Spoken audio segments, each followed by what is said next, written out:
你好，过来了吧？老板，山东南啥嘞？我这有几块好东西，你给我看看。拿出来瞅瞅。对，哦，全是银元，大清、赵宗。哎呀，你这银元可不得了啊，都是高端银元。那低端都不收藏了，收藏都是高端的。哦，收藏的都是好的。那肯定了。好家伙了，这漂亮，这赵宗一点伤都没有。哎呀，漂亮，这都可漂亮。哎呀，别说了，你这赵宗，我跟你说，漂亮的很。还有大清，真是一点伤疙瘩都没有，真漂亮。保存的好，保存的好。嗯，好家伙了，哎呀，连编织都一模一样。哎，搁哪弄的？你说说呗。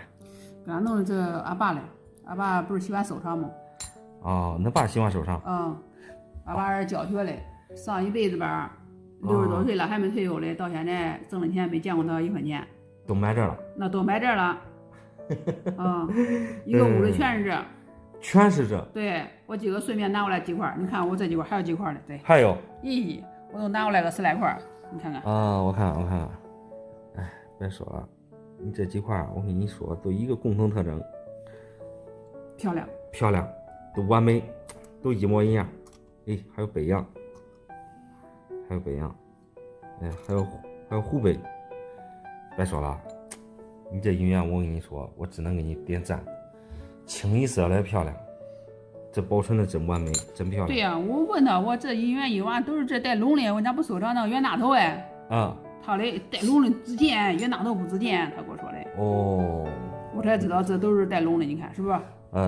看了你这些银元啊，我再猜一猜他搁哪弄的，他肯定是搁古二街买的。古二街买，他一月几千块钱工资都买这，古二街不得可便宜吗？这多贵。那你这按理说都像这一块，拿这个北洋举例子吧，还是29年了，哎，就这一块我咋说呀？这我跟你说，这得上万。这上万那可是一辈子的工资啊，他不是说这1个月2月的工资啊。对呀，都拿你这个赵宗来说，啥都没有，完美的很，全字口，全边齿，全龙鳞，一点伤一点磕都没有，而且3个一模一样，就像这样的，这都是稀世，很少见。我收上我收元干那长时间了，你一下子拿过来10块，全部那么完美，我说实话，我这真的我真没见过，明白吗？你一说我都知道他搁哪买的，古二街买的。古二街，对，只有古二街才有这些东西，这正八经的银子呢，这一看都是银子呢。那银元肯定是银子的呀。就是说实话，我跟你说，那有的还是白铜的啥东西嘞，看见没有？看边齿一模一样，清一色的一样。这边齿做的，我跟你说，只有机器，现在的机器才能做出来这样的效果。过去的边齿没有一个一样的。而且你这说实话，我这看了我这只能说佩服恁爸的收藏，真是，他是再收藏几十年，我看还都这个境界了。这是真银假币，知道吧？这能值多钱？别吭声，打住。你的意思说这个银元是现在做的，不是以前老的。这是现在新银元，这哪是过去的银元？那吧，你这拿回去吧，好吧？我这拿来，你给我说这能值多钱啊？银子就一个银子价钱能值多少钱？你说能值多少钱？给，你还收着吧。我跟你说，你这恁爸，你这一说恁爸都是国宝帮，典型的国宝帮。不是，这老头是不是上当受骗了？你也骗他了？你自己想想嘞，是不是？他一辈子工资都买这了，咱这有几十万工资，咱弄点这银元。那我只能说，恁爸收藏他是国宝帮。我跟他说吧，他买的银元不用叫你看看，他不愿意，他非得说不叫你看，这我偷偷拿过来的，跟你说。好，叫你来看看。没事，你回去给他好好的上课，问清楚搁哪弄的吧，好吧？能退都给人家退了吧，啊？那中，好，谢谢你啊。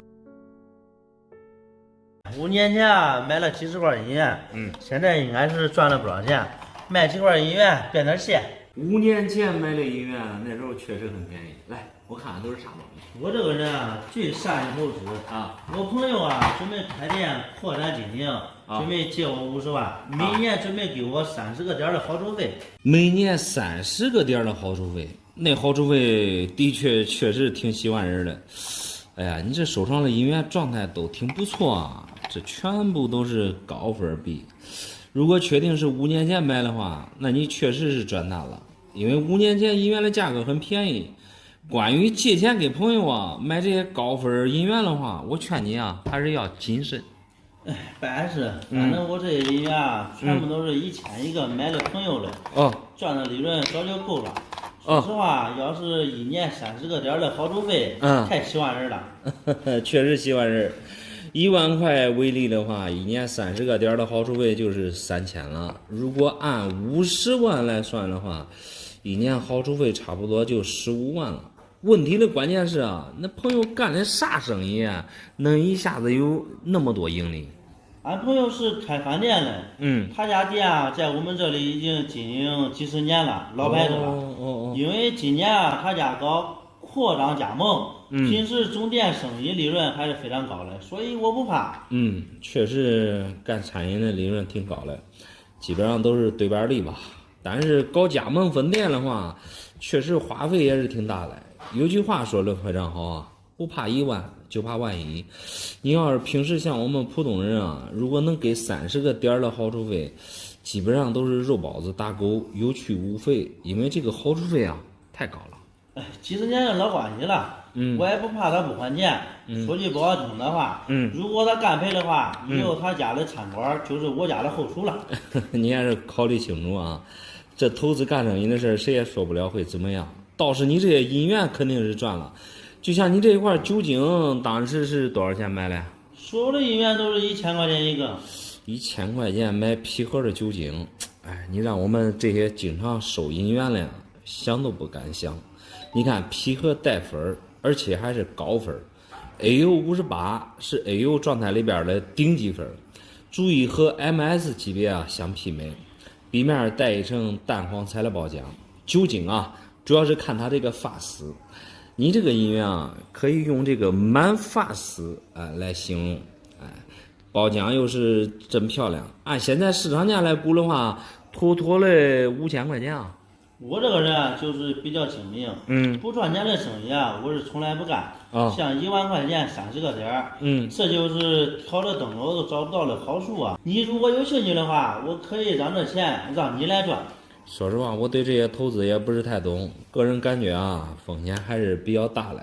我这看你这些银元吧，一般像这些高分银元啊，基本上买了都不会赔钱，因为普通的通货比较多，而像你这种带远光的银元太少了。你就按现在的市场价来估的话 ，MS64这哪一块也得2000多啊，你这足足赚了2-3倍啊。我知道我这银元肯定是赚钱的，因为我比较自信，我就想问你，我朋友投资这事儿你有没有兴趣？说实话，无论是做啥生意啊，确实存在融资难的问题。首先，咱俩的关系还并不熟，然后1万30个点的好处费啊，确实挺高的，我就怕我的钱回不来。如果那朋友真是急用钱啊，他完全可以去银行做个贷款，说实话，像他们做生意的拿个营业执照，应该也好贷，而且利息啊也非常低。那算了吧，既然你没兴趣啊，我也不勉强你。这些银元啊，我再找其他人看看吧。那行，祝你找到志同道合的人吧。老板，你帮我看看这银元是真的是假的啊？我这收一个破保险柜，里面竟然有78块破银元。破保险柜里边装的银元，这我看这都是一眼大开门的东西啊。确定都是老的，真假完全没啥问题。你看仔细点，我这拆保险柜拆了很多年了啊，之前拆出来过好多银元，结果没有一个是真的。我看得很清楚，你这里边全是传阳冤大头，这都是平时最基础最常见的银元，真假非常容易区分。尤其是这些壁面，你看带包浆的，这都是一眼开门的状态。那你这78块银元，这一下子可不少值钱啊！咦，坏菜了啊！昨天我拆出来的时候，俺朋友还挑出2块带龙的，他说那上面都是锈，绝对不是真的。这种带铝锈太正常了，因为它这银元里边含了有一层铜，这个铜时间长了，它就容易生铝锈，它只要不生铁锈，它就不是假的。况且带龙的一块最少得比大头贵2倍以上。俺这个朋友烦人啊！他得了便宜还卖乖，平白无故的拿我2块银元，他说今天晚上还得叫我请他吃饭。朋友之间吃顿饭，谁掏钱都无所谓。带龙的银元给你拿走了，再要过来恐怕都得伤感情了。哎，反正银子也不值钱。那个破保险柜我2000块钱收过来的。哦，相当于这些银元啊都赚了。那你这一次赚大发了，2000块钱的成本，除了一堆废铜烂铁之外，又白得78块老银元，这喝完吃完，妥妥的几十倍的利润啊！没那么高的利润吧？有，银子不是几千块钱一斤吗？这一堆能卖个1-2万。银子价钱确实是接近3000一斤。但是银元自古以来可没有按斤称了，就你这里边的，就这个袁大头为例吧，我现在就随便拿出来一块啊，只要不是8年了，首先来看一下它是否带斑，你这个没有斑，就是普通的年份，因为袁大头带大斑才值钱，我们个人家里边啊都是这种普通斑，它这个没斑啊就是一个普通年份，因为袁大头咋说啊，壁面只要无伤无戳。这很明显不是原光壁，又不是百年酱菜的味道。一般这种大头我们称之为通货，就是搁平时啊比较常见。就这种品相，市场价1000一个，78块就是78000。啥东西啊？78000？对，你可别逗我了，我这挣钱难的不得了，2000块钱收个破保险柜，你也得管赚那些吗？那你确确实实赚那么多，我丝毫没有夸大其词的意思。刚才就那个大头，就是在78块银元里边随手拿出来了。你包括23年的这个传样在内啊，咋说啊？它和这个大头啊，其实是一个档次，因为都是23年嘛，价位是一样的。倒是那朋友挑走的那2块龙样，比这原大头这个纯食量就少很多。如果是生龙的话，最常见的错2-3倍的价格；如果是中央龙，龙阳3000克里边，那价格就错很多了。不过具体得值多少钱啊，还得看他拿走的那一块状态。照你这样的说，那我也不能轻易送给他的呀。你不知道啊。俺这个朋友平时跟我抠的不得了。哦，那朋友之间说实话，因为2块银元翻脸，确实不值当了。如果关系不太好的话，可以婉转的拿2块袁大头给他换回来。我看你这里边啊，就是缺龙样。你说的对。直接要是给他要的话，肯定不会给我。那是。晚上请他吃饭的时候，到时候我再给他换回来。对，给他换回来就行了。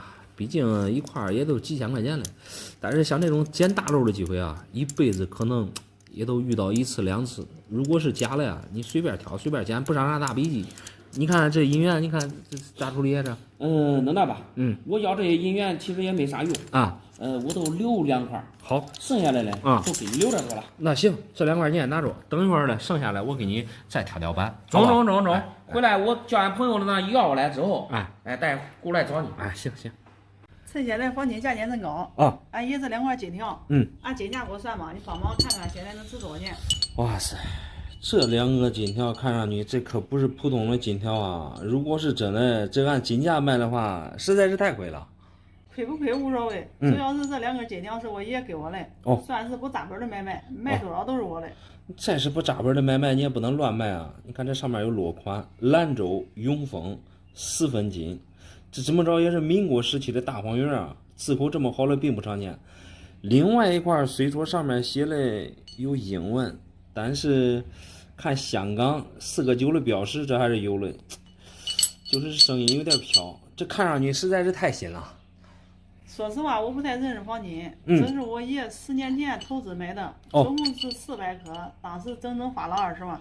你开啥玩笑啊！这2根适量的大黄鱼，这重量咋可能只有区区的400克嘞？再说了，10年前的金价也就200-300一颗，也不至于说花到500啊。对，当时我爷给我的时候，好像说是按股东价钱买的。现在也找不到卖他金条的那个人了，只能按普通黄金卖了。那你这样说的话，我就明白了，相当于是10年前，那你爷当时按股东买回来了金条。现在听说黄金涨价了，直接送给你，你又想按现在的金价变现是吧？大概就是这个意思。本来10年前卖金条给我爷爷的那个人，说黄金涨价双倍回购了。结果现在也失联了。失联就对了，是我，说实话我也会失联。买这种金条给那爷啊，一次性拿走20万，注定他会失联。再说黄金涨价双倍回购，那都是无中生有的事情。普通的黄金啊，都是按国际大盘价走的，我们个人无法左右，所以不存在双购回购之说。如果你按金价卖，如果这2个金条是真的，你这是属于严重巨亏啊！说实话，我年轻比较注重现实，管他股东不股东嘞，饭点钱花才是硬道理。我要他不顶水又不顶喝。哎呀，听出来了，你这个人还是比较现实的。我具体来给你讲一下你这2块金条。首先来听一下他们俩的声音，这很明显啊，你这声音有点飘，听上去啊像瓦达这类声音啊。我不管它是什么声音，你别给我敲碎了。敲坏了？没有，你放100个心吧。如果金条能敲碎敲坏，那还得了。如果是那种一眼开门的，我们100%不会敲击的。敲击的目的啊，其实就让你来听一下他们的声音，太飘了。可以从声音上肯定100%，这个不是黄金材质的。不是黄金？对。那是啥？你说话得负责任啊。对。毕竟花20万买回来的，是我爷爷多年的退休金啊。我知道你是花20万买回来的，所以很负责任的跟你说清楚讲明白。尤其是这个手里边有闲钱的老年人啊，可不能胡乱买。还有就是这2个人重量明显有问题。一般这种适量的大黄鱼啊，它有标准的重量都是300多克，而你的另外一个你看显得更大，这按理说它应该重一点才对。你说了400克，所以很明显这个重量是不对的。再加上你看一下它这上面的字体，你瞅一瞅，很不舒服。还有底部，你瞅一下，这有很多地方这都褪色了啊。所以综合来看，你这俩不是黄金。不是黄金？对。那为什么看起来真黄啊？只有黄金才是这个颜色呀。你就说能给我多少钱吗？之所以能放这么黄，我倒觉得应该是那爷啊平时包的比较严实，没有怎么见光，所以也没有氧化。至于能卖多少钱，这价钱可能让你失望至极了，大概市场价几十块钱的样子吧。不费吧？这才值这点钱啊！对呀。我财富这也不能一下子缩水那么多。你这个不是缩水，是典型的被人忽悠了。这个真实性啊有待考察。但是像恁爷这种老年人啊，如果手里边有闲钱的话，经过别人对吧双倍回购一承诺，有时候还真容易上当。所以你还是回去啊当面问他清楚，这究竟这东西哪来的？毕竟还有那么多钱嘞，你还是问明白为好。行啊，我这就回去。谢谢老板啊。没事。我这个人啊，聪明的不得了。10年前啊，用2对银手镯换1个银钉子，没想到现在啊，赚发了。看你这个气性的话，这是适量的官定。这如果是真的话，你别说2对银手镯换啊，你就是10对8对换也不吃亏啊。咦，可被你说着了，还是我有先见之明啊。10年前1对银手镯就100多块啊，2对不到300块钱。那确实10年前银子比较便宜，但是我看你这个钉子字口确实比较好，漂离具李福元，典型的光绪17年的官定。像这种完整字口的四川官定太少见了，就是我拖着这个重量有点轻飘了。不轻了啊！我记得很清楚，整整是205克的银子。当时啊刚好换了2对银手镯，210。算是赔了5克银子。不对啊，我看你对这个银锭并不懂啊！你贸然用2对银手镯跟别人换，你图了啥？再说家里边如果有这种家传银锭的话，他一般不会去换手镯带，大多数都是卖了，然后再去买其他的。你不知道，这个银锭子是我邻居大娘的。他年龄大了，想戴银手镯的，行动了他又不方便，就托我去加工嘞。托你去加工手镯？对。震动半天不吭不哈嘞，也没去给他加工。是嘞。相当于是半道给他买俩成品回来。对。你这算是搬起石头砸自己的脚。你这比喻不中听啊！你当我傻啊？这一定可是古董啊！非拍不就可以了吗？人家首饰店老板都说了。说实话，我是首饰店老板，我也会这样告诉你。用这个东西加工手镯，门都没有。倒是首饰店老板还挺聪明，转手卖给你2对银手镯。他想加工，我也没让他非拍啊。好的古董，非拍都可以啊。买2对手镯才花了300块钱而已啊。主要是你对这些银锭不懂，基本上首饰店老板他们也看不懂真假，这稀里糊涂的在手里放了10年。咱说句不好听的，那邻居跟他弄了，恐怕你都不知道吧？你看大娘说了啊，因为他经常在大街不捡破烂吗？这是他在大街上捡嘞。首饰店老板看过了，确实是银嘞。你不能听信别人的一面之词。首饰店老板，你让他加工一对银手镯，他有可能比较精通这门手艺。你让他看真假，这或许这个差很大火候了。说实话，这光看这定面哈，他可能，如果不过好少，究竟是不是银子很难说。因为它这底部你细看的话，这多少还带一点做旧包浆，简单的看一眼并不能轻易的分辨出来是不是银子。我肯定的告诉你，首饰店老板啊给你看了这看刺眼了，首先205克的重量就不对，你过去清朝一两是37.3克，适量的标准重量是373克才对。本身啊，这就是飘离银，一粒一粒的收上来的碎银，重量上它绝对不会错。另外，顶面上的字口打来，你看这就太假了，字体整体没有压力，而且过去的钢印啊，它都是纯手工刻的，不像你这个电脑体太假。还有顶面的包浆，你细看一下也不行，这很明显了，这就是做旧上去了，包括底部的蜂窝一点都不自然。你别看放10年了，你再放10年，它依然还是假的。我跟你说吧，老板，不可能是假的，我也不可能完全相信你的一面之词，你说我能给多少钱吗？如果你这个银锭是真的啊，加上字口又这么好的话，像这种官锭啊，怎么着最少也得5万起步。只可惜啊，我看你这个连银子都不是，算是地摊上的小玩意儿吧，应该是别人他不玩了，他扔垃圾桶了，正好被那邻居捡着。算了吧，我不说我邻居从垃圾桶上捡的，估计你也别说别人扔的，10年前就没有假货。你别说10年前，你就是往前推20年、30年，市面上就像这种造假，太多了。好在啊，你这个300块钱买的并不多，你也不算是吃啥大亏，都是邻居的嘛。那如果你憋屈啊，你可以把那2个银手镯给他换回来，这就 OK 了。烦啊烦！我邻居现在都不在了，在我这么大一个楼，保密还来不及嘞，我上当我傻了。算了吧，我不卖了。好吧，好吧。俺朋友钓鱼钓出来一罐子银元，发财了。我这5000块钱买他一块军阀币，没想到股价竟然值50万。哇塞，你这个竟然是吴佩孚的纪念币，看样子确实是一块银呢。据我所知，吴佩孚没有发行过军阀币啊。你这价值50万是从何而来？我找第三方鉴定评估而来的。我朋友钓鱼钓上来银元5000块钱卖给我，是想帮我快手发财。钓鱼咋可能钓出来军阀币？一般水坑里出来的银元啊，应该会有腐蚀。而你这个币面这一看，你看带底光，这分明就是放在干燥的环境下才形成的包浆。所以钓鱼钓出来的银元啊，并不可信。你不相信，我相信。我朋友说钓出来的时候，在一个瓦罐子里密封着嘞，瓦罐子里几十个军阀币都好着嘞。即便像那朋友说的那样，瓦罐密封的比较完好，几十块银元重量估计得有1-2斤了吧？再加上那大一个罐子，还有水里边的阻力，咋可能一根鱼竿都给我拉上来嘞？这你都不懂了吧？只要你手够有劲儿，一根鱼竿能拉上来一条20-30斤重的鱼，那也是轻轻松松，更何况一个10来斤的罐子呢？看来你这是对那朋友的话深信不疑。就算那朋友这个通过鱼竿把瓦罐拉上来，又咋能证明这块银元值50万？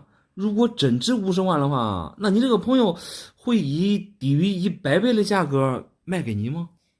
我发现了，你这人咋以小人之心度君子之腹嘞？没有，50万并不是我朋友说的，是他当着我的面找的第三方网上的专家评估的价，光明正大着嘞。光明正大形容的有点过骚，你可能对网上那些专家估的这个价格套路不太懂。你别说你拿这个银元，你就随便拿一个几块钱的铜板铜钱，他们都能给你估到几十万。关键是50万的价格给你估出来之后，现实中你可卖不了那么多钱啊。我朋友都说了这些东西是越放越值钱，现在是值50万，再放个7年8年的，有可能值上百万。这个7年8年后的事儿，谁能说得准啊？你不要动不动就听别人的，你得有自己的主见啊。对呀，我肯定有自己的主见。我等不了10年8年，我现在就想叫他变现。怕就怕50万卖亏50万肯定卖不亏，关键是恐怕没人给你。网上专家给你估了50万，只是想觊觎你的鉴定费。历史上吴佩孚确实是一个大军阀，但是唯独他没有发过军阀币，所以在历届的拍卖会上也没有任何记录。正好今天你拿过来了，我就给你讲一讲。既然你这块不算军阀币，那应该就是遗诏币。遗诏币大多数都是民国后期的产物。遗诏币里边也有很多入皮盒的，而你这个在市面上我确实没有见过。从币面的包浆来看，银色你看前后有点漏贼光，一般这种光度都是打蜡打出来的。即便是遗诏币，从民国到现在也有80年的时间了，但是我看你这包浆并不老，尤其是它这个边齿你可以看一下，你看整体很软，但是你这个很有意思就是有流通痕迹。壁面干净了，倒像是 MS 级别了。个人看也就是一块真银假币，你说实话，200块钱一大管吧？多少啊？200？对，我没听着吧？没有。你这价估的也太损了，后来人家专家还给我50万一个嘞。专家肯定不会给你50万的，因为这种真银假币它本身就没有实际价值。你想想，5000你买了，想卖50万的东西，对吧？你这本身价值就不对等。你真能卖50万，那朋友5000卖给你，他图了啥嘞？他啥也不图，纯友谊，只不过他想让我10年之后再卖。我这不是急着用钱吗？你这逻辑就对了，让你10年后再卖，这里边肯定有蹊跷。反正我觉得啊，你这块币是不对。网上专家的话，你最好也别信，别弄了你到地方拿着银元过去了，对吧？你再被忽悠掉几百几千的鉴定费，对吧？到时候你说啥都完了。不可能被骗。银元还是我的。我看你是没有实力收。那好吧。我这有个祖传的银盘子，你看能不能卖5万？给不了5万，10万也行，3万也中。我发现你这个人真逗啊！这卖东西就像坐滑滑梯，一下子从5万吐露到3万，这是啥银牌子能上万？古董啊，还是买大清朝的古董。据我朋友说是从皇宫里边弄来的东西。你看雕刻的非常精美。精美与否我倒没看出来，这种盘子个头并不大，甚至你看有些地方这都已经掉色了。一般皇宫里出来的东西比较有考究啊，最起码它的做工应该是精致的。说实话，我看你这个粗糙，这是不是银子都难说。老板，你这个必须好好的看看啊！这个盘子是我朋友的。他准备抵押给我的，借着1万块钱。说实话，1万块钱并不多。如果你们之间的关系好的话，完全没必要拿这个抵押物来抵押。更何况你啥都不懂，你要他干啥？说实话吧，我这个人喜欢赚点钱。这个朋友呢，他家过去是个地主。他借1万，我给他8000。我听出来了，你就是相当于兔子吃窝边草。趁朋友急用钱，想趁机赚一笔，但是我觉得你这种行为不妥啊！别人急用钱的时候，肯定是遇到啥事了，借1万只拿走8000，这相当于稳赚不赔啊！那你形容的那么损，有钱不挣才傻瓜嘞！我今天拍几个照片，叫济南的一个专家给我报个价，报了4万，你看值不值？我听出来了，你这不是想挣2000那么简单，我感觉啊，你这是想挣他4万。关键是你没有金刚钻，你也揽不了瓷器活，因为你啥都不懂啊。我不懂没关系啊，关键是我留了有一手啊。钱没借给他嘞。反正他也还不上，这东西早晚是我的。钱没借给他就行。我觉得你这耍聪明完全是过头了。明知道那朋友将来还不上你钱，你都不应该借他钱。要他这个银盘子，万一是假嘞，或者是不值钱，你这不是亏了吗？亏啥？济南专家已经鉴定过了。你能超过1万手，我都赚了。因为我留了有一手。还真别说，你留一手确实保险。济南的专家给你报4万，我觉得他应该是忽悠你了。你这个盘子是不是公的出来的不知道，但是我看它并不是像银的。银的呀，它放这么多年的话，它砸出来有包浆啊。但是我看你这个明显没有，从有些掉皮儿的地方，你看来看这盘子的话啊，你看一下，它这里边明显发黑，看起来这外边应该是点涂一层漆之类的。还是来听一下它的声音啊。你听听这声音，这声音我不知道你听出来没有，这可不是银子的声音啊！暂且它不管是不是银子，就看你这个做工太粗糙了，尤其是这俩青蛙，你看一下焊接的这痕迹很明显。咱都退1万步来讲，像这种东西，它即使是银的，一没有落款，二没有工艺，你别说卖4万，你就是卖1万也没人要。加上你又不懂，我建议你啊，你还是别要了。可网上专家给我估的4万，你这不建议我要，到底几个意思？你叫我咋弄啊？这你咋弄？说实话，我替你做不了主啊。网上专家给你报4万，那都是他们的套路，有套路知道吧？这真假的都没搞懂，实物我也没见过。你上来给他拍几张图片，这上来都给你报几万，这都是忽悠你这种小白了呀。目的说实话，他们的套路就是想忽悠你口袋里边的钱。你这个最好是了解一下这网上专家的套路。鉴定费好像也不贵，他说就交2000块钱，保证能给我找个4万的买家。我觉着还管事儿。那你试试，那你就试试。那我只能这样跟你说，反正你是卖东西的，这东西没卖出去，你先给别人钱，后续能不能卖掉，这可是个未知数了。我感觉你刚才说的有一句话非常好，留一手。我感觉你最好还是留一手，考虑清楚为好，别回来你1万块钱给他买回来了，对吧？你再到济南了，他再不给你钱，是不是4万没到手，你那1万块钱没了，你这可亏大了。你说的可对啊，我绝对留一手，你卖不掉绝对不给他钱。哎，对，谢谢你啊，老板。没事，你还拿回去吧。好，谢谢你。没事。俺同学拿他的压岁钱给我们炫耀，他说这是银的，你看看他吹牛没有？没吹牛，这确实是银的。这锭面是属于50两的大银锭，你们年龄不大，这么沉，你千万别给它摔了啊！摔了也没事，反正他已经送给我了。现在这个东西是我的，我可以自由处理。小孩子过家家，你可别当真啊！另外，像这种银锭啊，可不是什么玩具之类的东西，绝对是不能随便摔的。你这个锭子品相非常好，典型的商锭。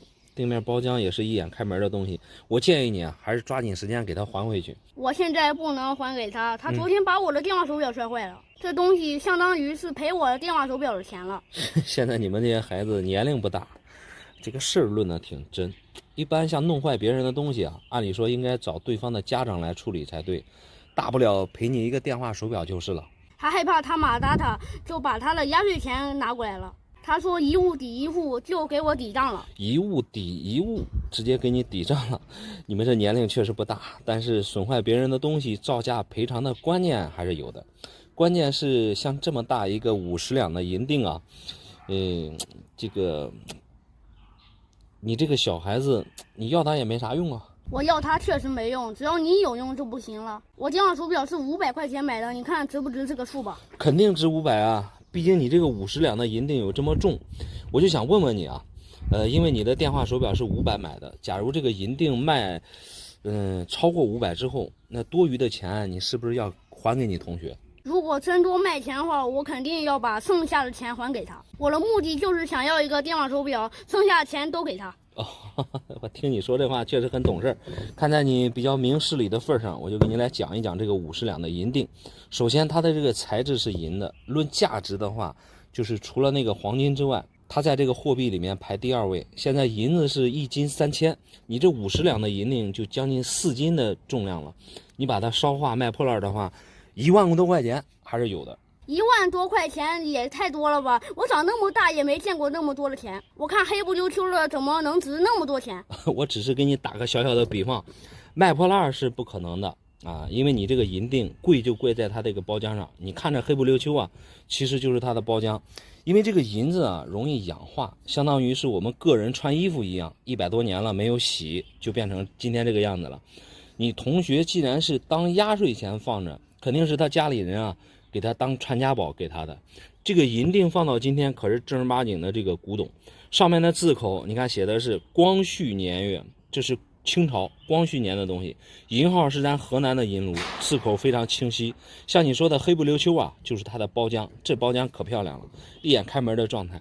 耳朵这看着也非常的舒服，都是自然浇铸而成的状态。你包括它底部的这个蜂窝，这都没什么毛病，看着舒服极了。说实话，我这也拿着都爱不释手。像你这么大年龄啊，能见到这么真的锭子啊，你都不知道有些人一辈子他都连见过都没见过。我实话告诉你啊，就你这个状态，我给你10万块钱，现在都没啥问题。10万那得有多少钱啊？500一个电话手表，你看能买多少个吧？买多少个电话手表，这都是大整账。10万除以500，正好200个。关键是你刚才说这剩下的钱，不是要送给你同学吗？对啊，那我就留500，剩下的钱通通给我同学送过去。你也别那么麻烦了，一个小朋友带那么多现金也不安全，干脆啊，你把这个银锭还给你同学还回去，直接找他大人，老老实实的去买一个电话手表，省得自己给自己找麻烦。你说也对，拿那么多钱我弄丢了也麻烦。对，别给自己找麻烦，平时谨慎一点，千万别摔着了啊。这可把我气坏了。俺媳妇儿的嫁妆竟然是2块冤大头，我越看越不得劲儿，长得丑的不得了。拿银元当陪嫁，主要是图一个好寓意。冤大头丑倒不至于，看习惯就好了。来，我看啥来？哎，我估计谁也看不习惯，确实不是我的审美有问题。你看看这有多丑！哇塞，你这2块这可不是一般的大头啊！虽说样子长得有点古怪，这两块可谓是正儿八经的丝竹，其中有一块你看还是带泥背嘞。这丝竹泥背，反正我也不懂，我都看着他俩特别奇怪，咋看咋别扭，咋看咋丑，看着丑看着别扭就对了。这在我们行内啊，这叫与众不同。所谓丝竹就是越丑越贵。你这两块好就好在两块原汁原味为下水，因为你对音源不懂，像丝竹啊，搁平时并不常见，尤其是这么好的更少了。拿这个当嫁妆不便宜啊。我感觉这俩大头也不便宜。我给俺媳妇下了8800的彩礼啊，结果没想到这一块压着花到4000多了。哪有大头恁贵的？拿我当冤大头了？哎，我看你真是误会恁媳妇了。像普通的冤大头1800块，如果真是普通的冤大头贵了。说实话，搁平时像这种丝竹很难见，一块花到4000多，真便宜。但是恁媳妇儿这8800的彩礼确实不高。8800的彩礼确实是听人言话了呀。对。主要是啥吧？也不能因为要的彩礼不多，在嫁妆上都忽悠我呀。我是一个眼里面揉不进沙子的人。你主要是对音源不懂。你想想，现在能开口要8800彩礼的人家，那都是走个形式而已。一般啊，像这种丝竹，说实话，一般人也不懂，能一下子送给闺女俩，可见这都是经常玩音源的。对，俺老丈人家里面银元确实挺多的。照我说啊，还不如收俩带龙的银元。好歹龙阳也比这个贵啊。毕竟银元都是娘家人陪送的东西，人家具体给啥，这个还真不好讲究。我就这样跟你说吧，你就这两个啊，随便拿一块，都比你常见的龙阳贵。不可能。虽然说我对银元不懂，但是像那种带龙的，我还是知道的。龙阳肯定比冤大头贵啊。龙阳比一般的冤大头贵是真的，但是遇到这种好板好状态的就难说了。先说你这里边这一块便宜一点的，虽说是丝竹，但是它也有名字，在我们币圈称之为香鹅肝红菌斑大头。它这个特征比较明显，通过原相这一面可以分辨出来，因为它这个斑啊是人工畜牧，所以说字口原相和这个甲壳都与众不同。最主要的原因就是存世量比较少，而你这个品相可以说是非常不错。你看原味两面都是全身打，尤其是甲壳这一面，你看还多少带点泥背，就凭这状态的话，9000块钱还是有了。9000？对，都这一块便宜的还9000？对呀，这一个都顶俺媳妇的彩礼了。对，相当于另外一个不是赚了吗？你说的很对，剩下的这一块就相当于是赚的了。这一块丝竹啊，它是新疆斑大头。它这个木具因为是纯人工刻木，所以整体风格啊偏西北风味，尤其是壁面，你看全是以浅大为主，原相的眼珠与其他斑大头不一样。另外就是它这个甲壳叶，你看一下呈菱形，细看你这个还是原味的状态，这品相可以说是万里挑一，一点都不为过，所以说价格也是非常喜欢人的。我个人看2万块钱还是有的。2万？对，这难道是我眼里的钱了吗？我反正是没想到冤大头一块儿竟然值那么多钱。主要是你对音源不懂，遇到好板的冤大头，说实话，咋说呀？你别说这个1个2万了，你就是再加2万还有的是。主要是你这两块丝竹整体品相还不错，你拿这个说实话当嫁妆绝对完全没问题。既然那么值钱都算了，我还以为不值钱呢，要是不值钱的话呗，我得拿着喇叭去吆喝他们。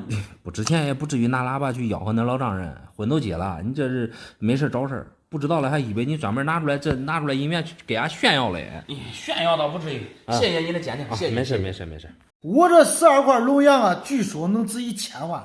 你如果有实力的话，今天能抓紧时间，能给我变现都变现。12块龙阳的话，想卖上千万，那应该是收藏级别的龙阳。来，我看看啥。时间紧，任务重啊！你最好是今天、明天啊，这2天能给我吃了。要不然过几天俺兄弟回来可都麻烦了。你先别着急，我先来帮你看看这都是啥吧。12块，这确实都是带龙的，都是常见的半圆和龙号。这12块你卖1000万太难了吧？难不难那都不是事儿啊。你感觉1000万高的话，你适当少个180万无所谓。只要你能吃得下。少个180万，听你这口气挺阔绰啊。像这种半圆龙和广东2号，说实话我手里边也比较多。看你这品相，个个都挺好。半圆龙比较干净，通过以上的品相，这龙号、龙鳞都比较完整，状态确实不错。说实话，我看你还是比较识货的。要不然我兄弟俩分家，我今天也不会这么着急啊。哦，兄弟俩分家，那你这提前卖了也不太合适吧？何况这几个龙羊也没你想象的那么值钱啊。我觉得无论你是哥还是弟啊，都应该做的敞亮一点。家务事你不懂啊。我弟弟出去打工15年了，一次都没有回来过。这听说俺爸妈分之前的银元了，那必在边都回来了。15年没回来，确实对父母太亏欠。你无论在外边挣钱与否啊，逢年过节还是常回来看看父母。你不能说分家了，涉及到自己利益的时候你才回来，这确实挺让人反感的。但是再反感，毕竟这分家也有他的一份，人家大老远的都回来了，这12块龙羊，你看在兄弟的份上也得给他分了。你不能因为这点钱伤了兄弟感情啊。老板，你正好说错了。这可不是几千几百啊。一下子900万上1000万，给他就是对他的放纵。几百万上1000万还真谈不上，因为你这些半元和龙号都比较常见，存世量巨大。虽然说品相好，但不至于上万，除非啊你在网上遇到了那些专家他的骗局。没有遇到骗局，因为我对银元不懂。也就是上网找别人给我估一下价。没想到一估价，竟然价值上1000万这个。对啊，像你这种普通常见的银元，一下子给你估到上1000万，这就是他们骗局的第一步。我先来给你讲讲这2种银元啊。严格的来说，他们俩都属于辅币。过去袁大头是1元，像这种半圆龙是5角，重量只有袁大头的1半。这种2号就是袁大头的1/5，因为过去是银本位，银元银号之间可以相互兑换。我这样说你能听明白吧？能听明白啊。像这种广东2号啊，是广东省发行的。过去人啊，广东人兜里边都装几个，因为使用率非常高，所以存世量巨大。你这几个品相状态虽然说非常好，但是也有它的市场价，200一个以内吧。啥呀？200以内？对。你的意思是这6个卖完才1000多？哎，对。你贬低这么便宜，这啥意思？贬低倒不至于，因为广东经济比较好，像这种5克多重的耗子能上百，溢价已经很高。而这种云南半圆龙属于新龙，打了虽然说是光绪的旗号，它发行的其实是民国那时候，含银量是所有银元里边最低的。基本上这种半圆龙啊，品相都不好。虽然说你这几块品相还不错，我细看啊，你这有的还带回珠，给你按300一个来算，6个不到2000。你这估价估的太低了吧？我还以为价值上1000万呢。上不了。我这准备耍小聪明变现了。确实上不了100万、1000万。网络专家啊，给你估这价钱，就是想后续骗你的鉴定费。没想到你居然当真了。这耍小聪明啊，也得分场合。小事上你耍一些小聪明无所谓了，这分家的大事上，这咋能耍小聪明呢？幸亏你这些银元银号不值钱，真值个几百万、上1000万，那可是大麻烦事啊！你不知道亲兄弟明算账吗？我肯定知道啊。反正我感觉这些银元啊挺值钱的。不能因为你的几句话我都信了。信不信无所谓，多找人鉴定估价一下也未必是坏事。反正你这些东西啊，别因为这些不值钱的东西伤了兄弟感情。你不行，我再找找别人。那没事，再算账吧。好。俺媳妇儿啊，这次估计是失算了啊。小年子借给邻居钱，5000块钱换了11块银元。这一次估计赔的呀稀里哗啦的。5000块钱换回来11块银元，不会赔钱吧？再说了，邻居咋可能会忽悠你呢？来，我看你啥样的银元。俺邻居把话都说到前头了啊，无论是真的假的，他都不会退了，因为他玩牌输钱了，估计钱现在也没了。首先给你吃个定心丸，你这11块银元真假完全没问题，因为这都是一眼开门的东西。开门啊？这好像不是门上的东西吧？你就看看会不会赔钱吧，揪心啊！开门的意思就是银元真假没问题。尤其是你这11块银元的包浆，可以说是百年将才未到币。这种包浆啊，就是没有腐蚀到底板，而且壁面有带光，所以真假毋庸置疑。5000块钱买了不会亏。一般个人卖给你的这个价钱啊，只能说明他不懂。看你说的，他卖的不懂，我买的也不懂啊。银元现在有那么贵吗？这不是说的银子现在很便宜吗？不是几十块钱一个吗？银子和银元没任何关系啊，几十块钱那是以前的回收价钱。如果真值几十块钱的话，那媳妇儿也不会给他5000块钱收回来啊。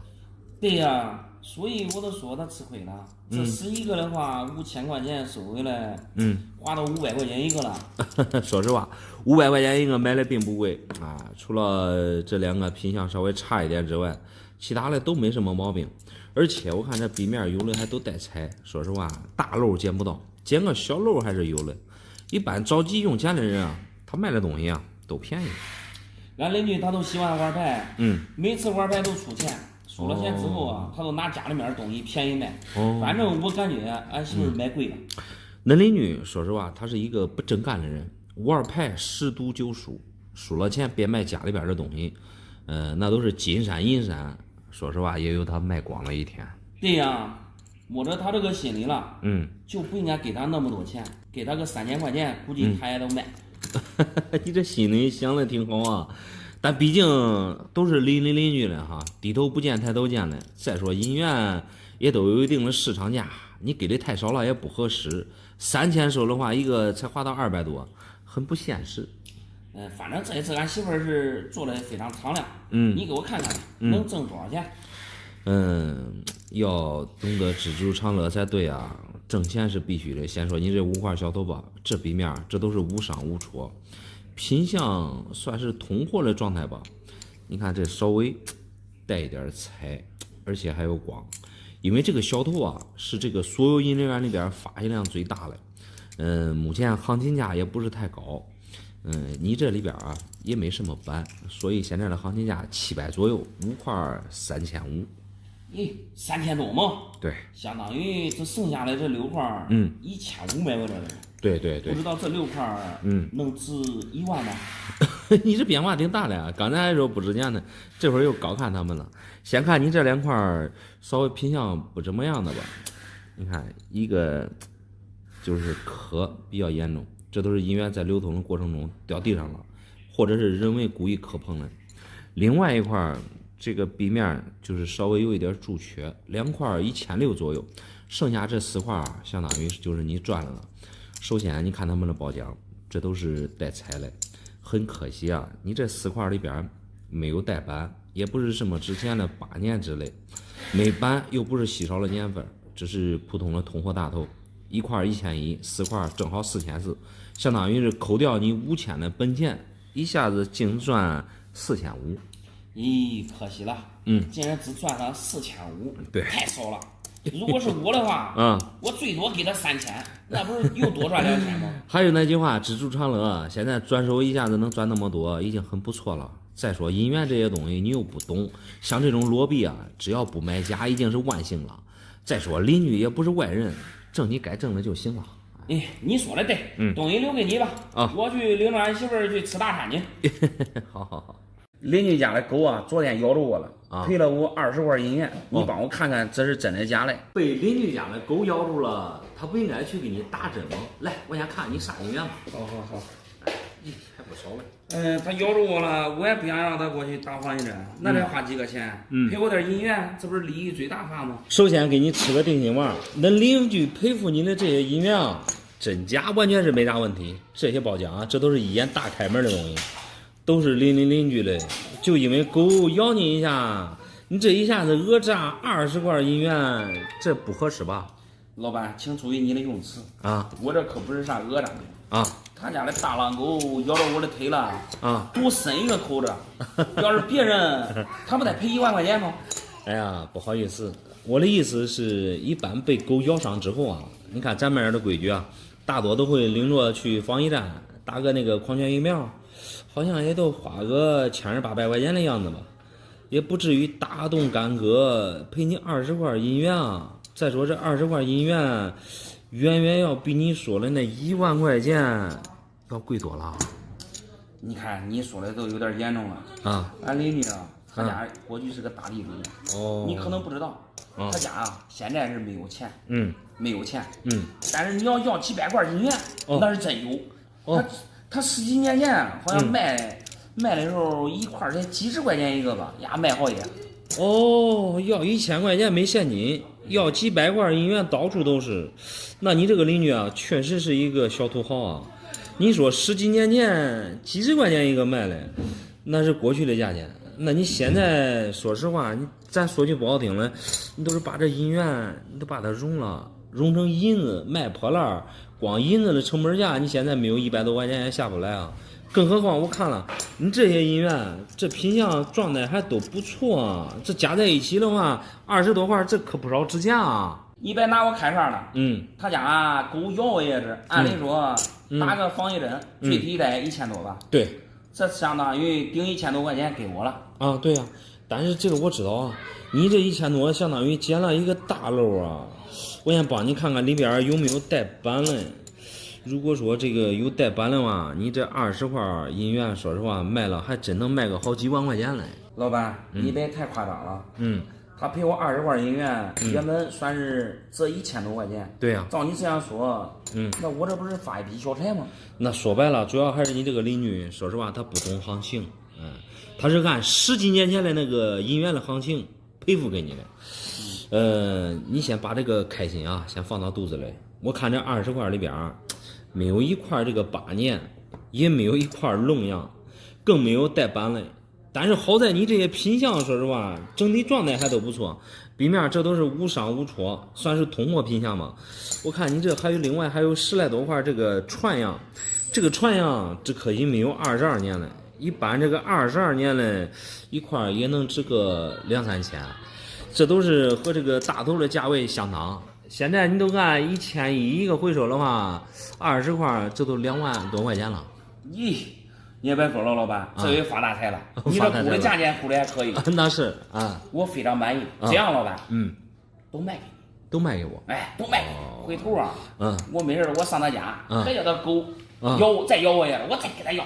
哎呀，接着给他咬。兄弟啊，我得劝你2句，这个狗啊咬叶子可吓人。你首先得去打那个狂犬疫苗，而不是说这个赔你20块银元，你开心的不得了。打疫苗吧。我该打我打呀，我自己掏钱打，不都1000多块钱吗？这压是20块银元的，我下回我都说他没咬着我，我还说他咬着我了，他知道哎，对不对？兄弟，做人不带这样的，你赶紧我听我的，这银元啊，还给人家还回去。我做人不做人咋着嘞？你别管了，你说银元他已经赔我了，这是你叫银元给我收了，我没法要，事儿是我的。你这银元我真是没法要，你想想啊，这家伙咬叶子也都花1000多块钱的事，你这要人家20块银元，说实话也不太合适，都邻居的，真不要你给我说半天那啥嘞。我还是我上其他店去卖你，兄弟，我还是好心的劝你2句。你别管我，你别管我，赶紧去打疫苗。老板也是个身体健康最重要，不要把钱看得太重。春儿书包里面翻出来一堆银元，这也不知道是真是假，你给我看看，管值多少钱？从孩子书包里边翻出来一堆银元，这是啥情况？来，我先看你的东西。俺孩子这个月才开始上幼儿园大班，经常性往家里边带东西，他同学可喜欢他了，家里边啥东西都送给他。幼儿园的孩子，说实话，这都比较天真活泼，这跟谁在一起玩对脾气了啊？说实话，再加上他年龄小，啥都不懂，这什么都从家里边来送人。这些银元啊，这都是一眼开门的东西。另外，这3块合资币，这都是半元。真假我看是没啥问题，这初步估算的话，你这一堆给我卖个2、3万。你这老板太直接了吧？咋了？这随便一看，怎么可能都知道值那么多嘞？说实话，俺家里边儿子拿回来的东西太多了，有时候都不知道谁送的。这个术业有专攻，首先这个真假我看是没啥问题，这个大概价值也就随便给你一估，大差小不差。说句实话，孩子太小不懂事儿，给啥都要。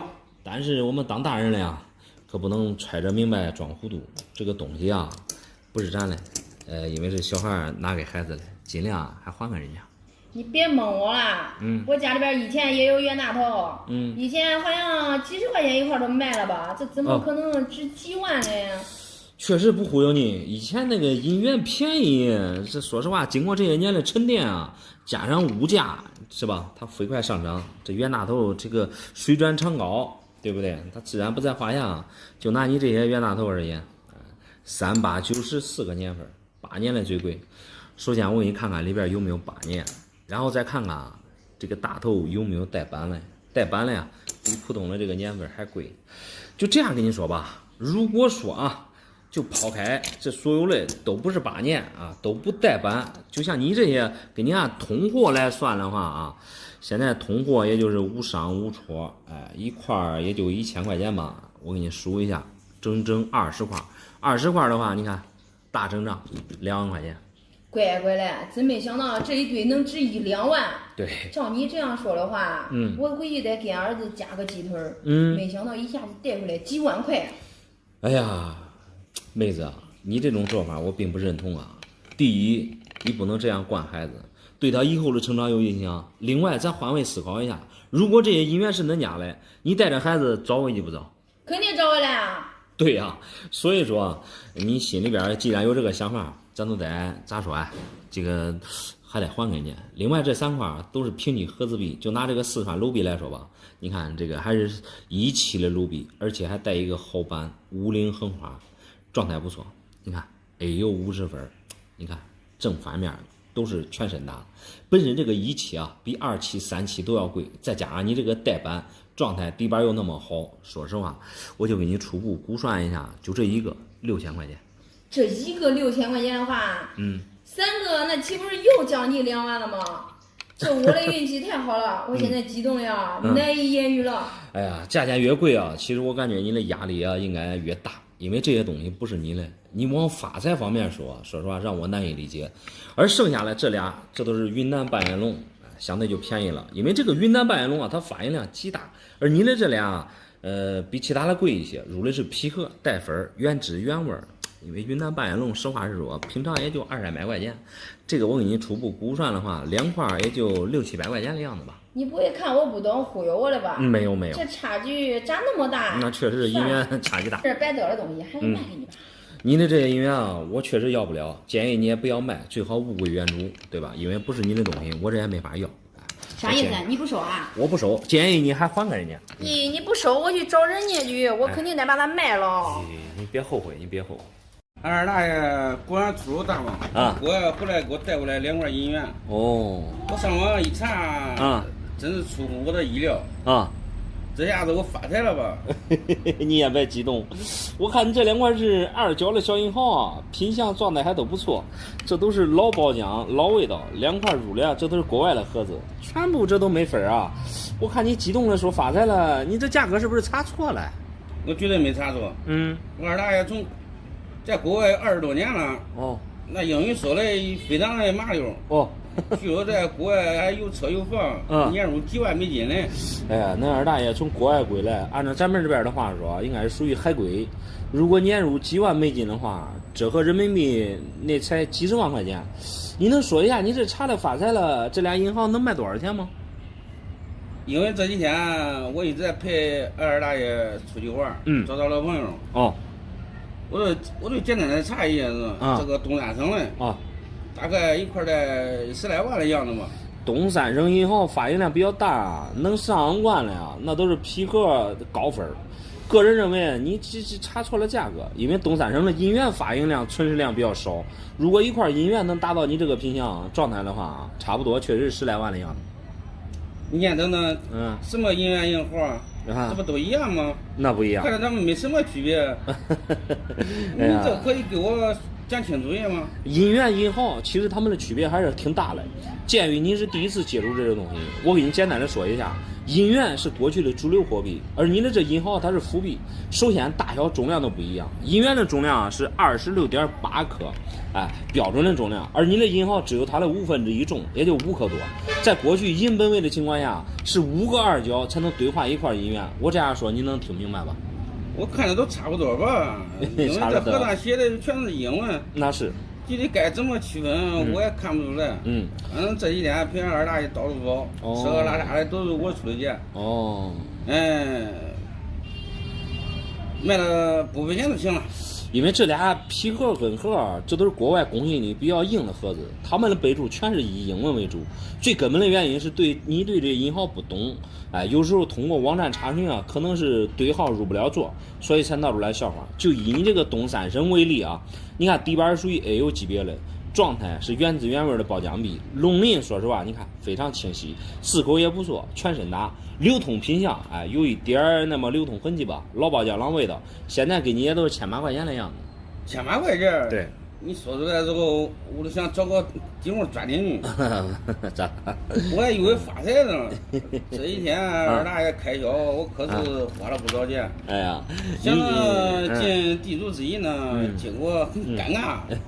你这是想发财，只能说明你对这些东西不懂，所以说才会尴尬。而另外这一块比东三省二角强一些，这个是云南发行的胜利堂小房子，你看这像个小房子，也是原汁原味的包浆。像这种小房子啊，它这个就是伏笔，它没有同母的银元，这个银号啊是云南最后一个铸造的关门银号。首先从数量来说并不多，哎，然后因为它的这种银号流通的时间并不长，整体品相啊这都是不错的。你这个没分 XF97 啊，就通过这个品相嘛。带一层酱菜包浆，壁面整体还是不错的，大概行情在2000左右吧。哥嘞，都只是这俩钱嘛。对，这不得二大爷见人都送啊，就只这几个，都只这几个钱。哎，确实也就是2200块钱。你可以想一下，这见人都送，肯定也不是啥值钱的东西。再说了，那有钱人他们的钱袋子看得比较紧。挣钱啊，说实话，在哪都不容易，不可能，对吧？随随便便都送给别人几十万，哎，看来我是想多了啊！对，我还以为我发财呢，原来是做个梦啊！主要是你不懂，这俩银行状态不错，没事拿着玩，留个纪念还挺不错的，给收起来吧。我这有一个古董狮子啊，据说是清朝了吧？这清朝，你看能不能卖个10万8万的？清朝嘞可能谈不上，你这上来都要10万8万嘞，太自信了吧？一般这种暗台狮子啊，都是成双成对的，你这咋拿过来一个？说实话，这真剩这一个了啊！另外一个找几年都能丢半了。哦，如果有一对的话，这价格至少得翻几番吧？那有一对也不至于翻几番，基本上玩这种东西啊，都是按对来的。我看你这个，你看有些地方都已经露底色了，外边的颜色应该是后补的漆，而且你这个还是空心的。你即使是清朝那时候，也没这工艺啊。你说没有都没有嘛。我都花钱鉴定过了，人家专家给我出来有这个鉴证书。鉴定证书。怪不得你底气十足。你不要相信网上专家给你出了什么所谓的鉴定证书，那个鉴定证书啊，都是为你的鉴定费服务的。我看你对这些摆件也不懂，这东西恐怕也不是你的，哪来的？我跟你说实话吧，这个古董狮子啊，确实不是我的啊。上个月俺朋友用我的车，帮他家搬家了，幸亏我留一手，我怕他不给我邮钱，我扣他一个古董狮子。你这做的也太不地道了，帮朋友搬个家而已，再不给你邮钱，也不至于扣他的东西啊。再说搬家能少多少油哎？如果这个狮子真是古董，这个10万8万了，和你所谓的油钱，它还不成正比啊。你都不知道啊，他这是搬家比较远一来一回家伙400多公里。再说了，他搬家他是个乱事他能丢一样2样东西，他不是正常的吗？哎呀，你这种思维啊，确实有大问题。留一手，也不是你这种留法，但是那朋友做的也不太对，好歹400多公里的来回路程，这400多公里光油钱怎么着也得大几百啊，也只能说恁这个朋友太抠了。但是你拿他这个古董狮子啊，幸亏是不值钱。如果真值钱的话，你还真得给他送回去了。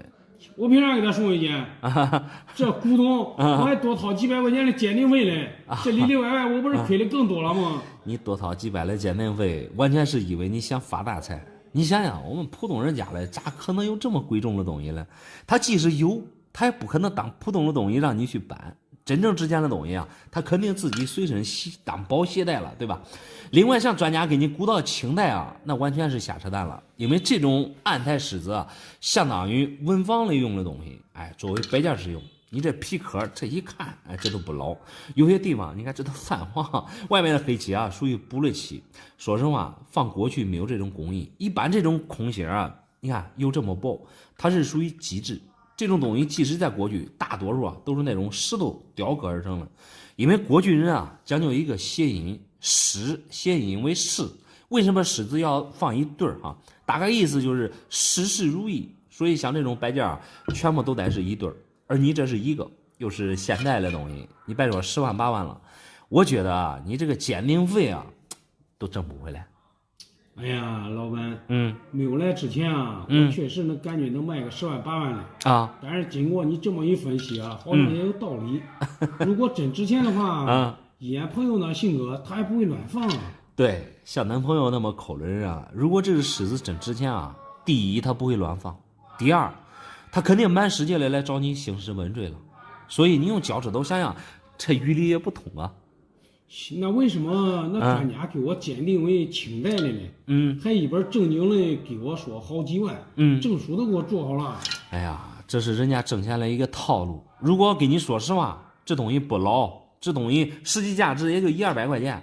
你想想，你会屁颠的给他几百块钱的鉴定费吗？你说的对，老板，对吧？你还是再找比他更高级的鉴定专家。我差点又给他几百。没想到这个东西太便宜，太磕碜了。你好在你没有再次上当，有些人想发财啊，被忽悠个几千几万的都有。好在你花钱不多，及时止损吧。我建议你啊，把这个东西还给那朋友，建议你把那个油钱要过来，才是正儿八经的真事儿。你说的对，老板啊，都是因为他，我这损失这么多，我得去找他赔钱去。哎，对，赶紧还还给他。好，谢谢啊，老板。没事。